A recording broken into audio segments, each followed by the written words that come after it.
Você sabe quando Sansão estava lutando contra os filisteus, não era? Sansão, os filisteus vêm sobre ti, não é?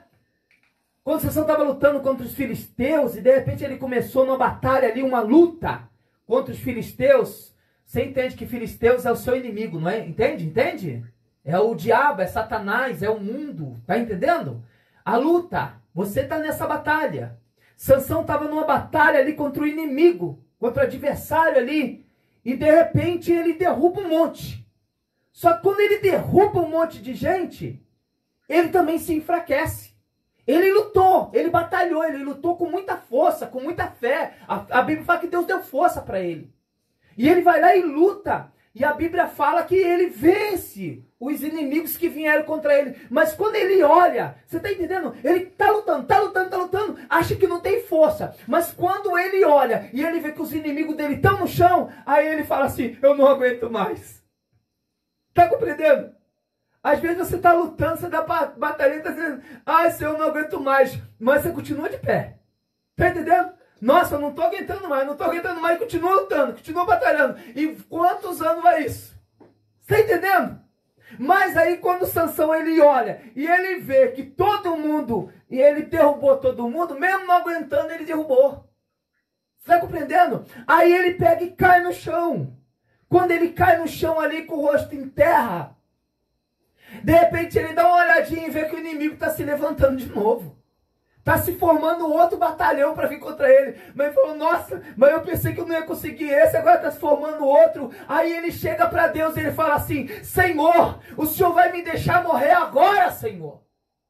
O Senhor vai, eu estou resumindo as minhas palavras, irmão. O Senhor vai me deixar aqui morrer agora, depois de uma luta dessa, de uma batalha dessa? O Senhor me socorre. Aí a Bíblia fala que Deus, então, faz com que uma nascente, ela jorre ali. Você entende? Ela jorre ali perto de Sansão, porque ele estava com muita sede, tinha batalhado muito. E nasce uma nascente ali, e ele toma daquela água, e a Bíblia fala que ele se levanta ali com a força daquela água, e ele vai lá e continua lutando. Mas antes ele achava que não ia vencer nem a primeira. Está compreendendo? E aí vem a segunda já. E a Bíblia fala que Sansão pega, se levanta e luta, e ele derruba os inimigos dele por terra. Eu quero dizer para você que ainda que você não tenha percebido isso, assim tem sido a sua vida. Muitas vezes você tem achado que não vai conseguir, que não vai aguentar, que tá fraco, que tá fraca, que você não tem essa força. Mas eu quero dizer para você que a força que você tem não é sua. A força que você tem tido esse tempo todo, talvez anos todo, que você tem estado de pé e você está de pé aí, foi Deus que te deu. Ela não é sua. A Bíblia fala que o homem não vai prevalecer pela própria força dele. Você está compreendendo? Então você está de pé até hoje. Porque todas as vezes que você precisou de força, Deus te deu. Você entende que ele terminou a batalha? Terminou a luta. Precisa de força? Não. Caiu no chão. Puf! Mas de repente o inimigo na mesma hora começou a se levantar de novo. Mas ele estava fraco, estava caído. Então Deus deu a força para ele de novo, porque ele tinha uma luta para batalhar. E ele venceu. Você está entendendo, irmão? E eu quero que você entenda, ouça isso que eu estou te falando e guarda isso no seu coração. Agora a gente volta lá para o Elias. O Elias era diferente de Sansão, né, irmãos? Sansão era mentiroso, desobediente, não cumpria com a doutrina, não obedecia a doutrina de Deus. Você sabe que Deus passou para Sansão toda uma doutrina para ele? Falou o que ele tinha que comer, onde que ele podia ir, o que ele tinha que fazer. Passou tudo para ele. O que ele não podia, o que ele podia, passou tudo para ele. Falou só, se você fizer tudo isso aí, você vai ser vitorioso. Mas ele fez tudo o contrário de Deus. Você entende?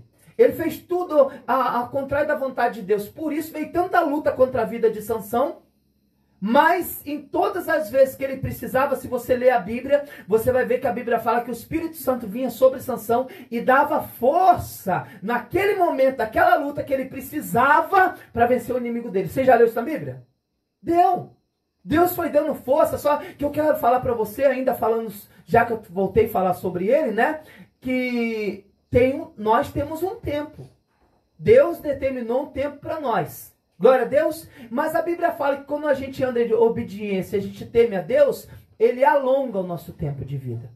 Ele nos alonga. Agora Elias era diferente, irmão. Elias, ele era obediente.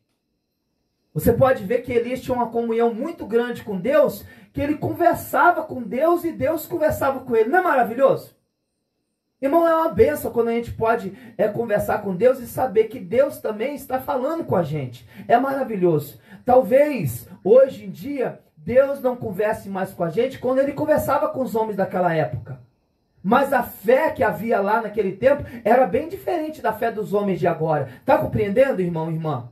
E outra, o curso daquilo que está escrito na Bíblia, que está para acontecer, tá correndo, as coisas estão correndo. A Bíblia fala que no nosso tempo a fé de muitos se esfriaria. O amor se esfriaria. Você entende? A Bíblia fala que as pessoas da nossa época, elas já não dariam mais ouvido para a palavra de Deus, eles buscariam senhores, pessoas que pregassem segundo a vontade deles.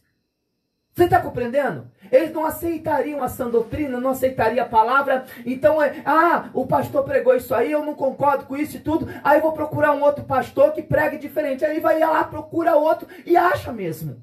A Bíblia fala isso. Glória a Deus. Mas eu quero continuar falando sobre Elias. Ele era um servo de Deus. A Bíblia mostra que ele era muito temente a Deus, que ele tinha muita intimidade com Deus. E eu aconselho você, procure ter isso com Deus. Vai te fazer muito bem. Ainda mais nos momentos de luta, de batalha e de problemas que eu vou falar para você. Nunca vão se acabar. Enquanto você estiver aqui no mundo, você precisa aprender isso. Enquanto você estiver no mundo, Jesus avisou, você vai ter aflições aqui. E agora, mas ele disse para Deus, eu não quero que os tire do mundo, mas que o livre do mal. Então também não é vontade de Deus que você saia do mundo. Você entende? Não é vontade de Deus que você morra agora, ou amanhã ou depois. Como Sansão, o senhor vai me deixar morrer de sede aqui diante dos meus inimigos? Deus falou, não é vontade minha que você morra não. Pera aí que eu vou te dar água. E deu a água para ele, deu força para ele, se levantou e venceu a batalha. Glória a Deus. Olha bem, Elias estava fazendo toda a vontade de Deus, e Deus, ele operou muito na vida de Elias.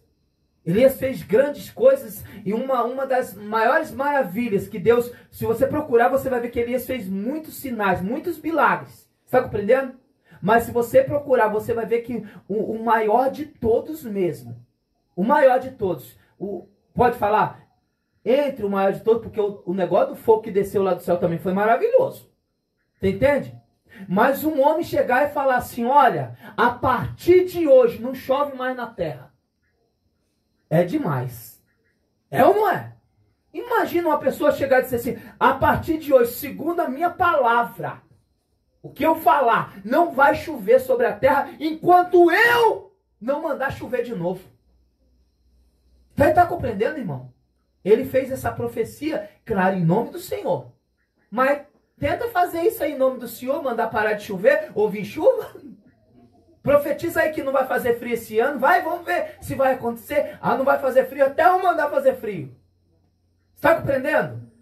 Elias, ele estava tão íntimo com Deus, que eu quero dizer para você que ele falou isso porque ele sabia que aquilo era a vontade de Deus, aquilo era o que Deus queria que ele fizesse, porque ele estava próximo, ele estava íntimo de Deus. Você está entendendo, irmão, irmã? Quando você está íntimo de Deus, você conhece a vontade dele. E aí você não erra. E a Bíblia fala que ele dá aquela ordem. E realmente o que Elias falou aconteceu, irmão. Aconteceu. A Bíblia fala, você já leu comigo, que durante 3 anos e meio não choveu sobre a terra. Não caiu um pingo de água. Não tinha orvalho, não tinha nada. A terra ficou seca. Os animais morreram, a erva morreu, tudo morreu. As pessoas ficou sem comida. Você está compreendendo? Foi se acabando. Mas por quê? Porque aquele povo tinha dito que Deus não era Deus vivo. Por isso que Deus fez isso. Porque eles falaram que Deus não era Deus e que o Deus daquela terra era um outro Deus que eles inventaram na cabeça deles. Tá entendendo? Então Deus falou, então deixa o Deus de vocês cuidar de vocês. Então, vocês acreditam em outro Deus? Então deixa que ele cuide. Tá compreendendo? E durante aqueles 3 anos, aquele pessoal clamou para o Deus deles. Mas ele não respondeu, sabe por quê? Não era Deus. Ele não existia. Eles criaram um Deus segundo a vontade deles. Porque o Deus de Israel não era moleza servir ele não, irmão. E até hoje, Não existe evangelho fácil. Não existe de jeito nenhum um evangelho que seja fácil. Jesus falou, não, a porta, ela não é larga, não. A porta é estreita. Ele falou, tem a porta larga e muitos, a maioria, vão entrar pela porta larga. A maioria, sabe porque a porta larga é fácil, não tem compromisso. A porta larga não tem esforço. A porta larga não tem, sabe? A porta larga você vive do jeito que quer, do jeito que você pensa, do jeito que tá, do jeito que você achou, tá tudo bem. Porta larga. Faz do jeito que você quer, do jeito que você acha, do jeito que você pensa. Ninguém tem nada com a sua vida e Deus também não está nem aí com você. É a porta larga. Porta estreita não, é difícil de passar, é apertado o caminho. Ninguém vai te dar a mão para passar por ela, cada um passa uma vez. Você está entendendo? Diga glória a Deus, irmão. É isso que Jesus ensinou. E Elias seguiu por essa porta estreita, a porta estreita, né? Que é apertado, né? Porta estreita, irmão. A larga não, a larga você passa 3, 4, 5, 6 de mão dada. Você está entendendo? Diga glória a Deus. Elias seguiu por esta porta estreita. E foi muito difícil, irmão, porque quando você põe no seu coração que você quer viver segundo a vontade de Deus, vão se levantar muitos inimigos contra você, no mundo espiritual e no mundo terreno. Pessoas vão se levantar contra você, para criticar você, para falar mal de você, para desprezar você, para fazer até mal para você. Tá compreendendo? Mas se você botar no seu coração, não, eu vou servir a Deus, dê o que der. Eu vou fazer segundo a vontade dele, dê o que der. Deus vai guardar você. Deus vai proteger a sua vida. Talvez você esteja com alguma dúvida no seu coração. Mas olha, irmão, você pode ter dúvida a respeito do que eu falo. Mas o que está escrito na Bíblia, você não precisa ter dúvida. Está entendendo? Se você for procurar sobre o que eu estou te falando e for procurar na Bíblia, você vai ver que eu não estou te contando nenhuma mentira. Não estou falando nenhuma palavra para te iludir. Eu estou falando a verdade para você. Glória a Deus. Se você propuser no seu coração que você vai servir a Deus, eu já estou falando, não vai ser fácil. O evangelho não é fácil. Servir a Deus não é fácil. Primeira pessoa que você vai ter que enfrentar e batalhar contra ela é você mesmo. É o seu caráter, seus sentimentos, seus pensamentos, o seu eu, o seu acho. Você vai ter que vencer tudo isso para você servir a Deus. Primeiro é você que você tem que vencer. Não é uma luta quando a gente vem para Jesus a primeira vez, para a gente se converter, para a gente largar disso, largar daquilo, muda isso, muda aquilo. É uma luta, porque a gente está acostumado com aquela situação, a vida que a gente está vivendo, e agora alguém quer falar, não, tem que tirar isso, tem que tirar aquilo, quer arrancar tudo aquilo da gente. Pois é. Nossa, eu vivi tantos anos do meu jeito, a vida que eu vivi, que eu aprendi com meus pais e tudo, e nunca deu certo. O dia que falaram para mim que Deus me deu a oportunidade de começar tudo de novo, você acha que eu não ia querer? Eu quis. Eu quis. Você é você, tá vendo o eu da gente? Eu não tive problema nenhum em jogar tudo para fora, tudo fora. Joguei tudo no lixo. O meu passado, a minha história, o que eu pensava, o que eu achava, eu joguei tudo fora. Glória a Deus, porque me disseram que eu tinha a oportunidade de começar tudo de novo. E Deus está dando oportunidade para cada um de nós aqui começar tudo de novo. E Elias teve essa oportunidade e ele fez. Ele seguiu. Só que no meio de tantas lutas e de tantas vitórias, irmão. Você está compreendendo? Uma coisa que eu sempre preguei aqui, que Elias olhou e ele falou assim, nossa, mas parece que eu acabo de vencer uma luta, aparece outra. Eu acabo de vencer uma batalha, vem outra. Eu acabo de vencer um inimigo, parece levanta outro. Nossa, eu pensei que agora que eu fiz isso, nossa, eu fiz uma oração e desceu fogo do céu. Eu pensei que agora o negócio ia ficar bom e de repente alguém fala que ainda vai me matar. Ele falou assim, não adianta, não tem mais jeito. Aí a Bíblia fala que Elias então sai correndo. E ele vai se esconder num lugar com medo de morrer. Mas Deus já tinha guardado ele, irmão, 3 anos e meio. Se você ler na Bíblia, você vai ver que o inimigo dele, durante os 3 anos e meio, procurou ele em tudo quanto era país. Eles saíram fora do país, foram em outros reinos atrás dele, para pegar ele, para acabar com ele. E enquanto ele estava procurando em outro reino, ele estava por ali mesmo. Naquelas terras vizinhas ali, está entendendo? E quem que cuidou dele aqueles 3 anos e meio de fome foi Deus. Você entende? A Bíblia fala que Deus cuidou dele enquanto ele ficou lá na beira do riacho. Todo dia tinha carne no almoço e na janta. Você está entendendo? Todo dia tinha água fresca do riacho, do ribeiro, durante muitos anos. Quando o riacho seca, acho que depois de 2 anos, a Bíblia fala que Deus fala assim, eu preparei uma mulher viúva para cuidar de você. E ele vai morar com aquela mulher lá durante o resto do tempo que faltava, que Deus ia mandar ele falar para vir chuva. Você está entendendo? E ele ficou ali com aquela senhora, com aquela viúva e o filho dela, durante todos aqueles anos ali. E Deus sustentou ele na casa de uma viúva, uma mulher que não tinha nada, tinha nem o que comer. Está compreendendo, irmão? Deus sustentou ele. Enquanto ele estava lá, achando que estava sofrendo, que estava comendo farinha com bolinho de farinha todo dia, irmão. Durante anos. Está entendendo? Era bolinho no café, bolinho no almoço, bolinho na janta. Mas vai reclamar do quê? Tinha gente que estava morrendo de fome.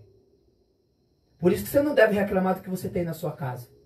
Por isso que você não deve reclamar do que você tem, porque às vezes você acha que você não tem, que você tem muito pouco, que você não tem o que você queria ter, mas tem gente que não tem nada. Então você está melhor do que muita gente. Você que acha que não está. Está entendendo? E ele passou aquele tempo, já vou terminar daqui a pouco, irmãos. Ele passou todo aquele tempo. E a Bíblia fala que um dia chegou o dia que Deus falou assim, agora vai e profetiza que vai chover de novo, que vai acontecer. E ele faz isso.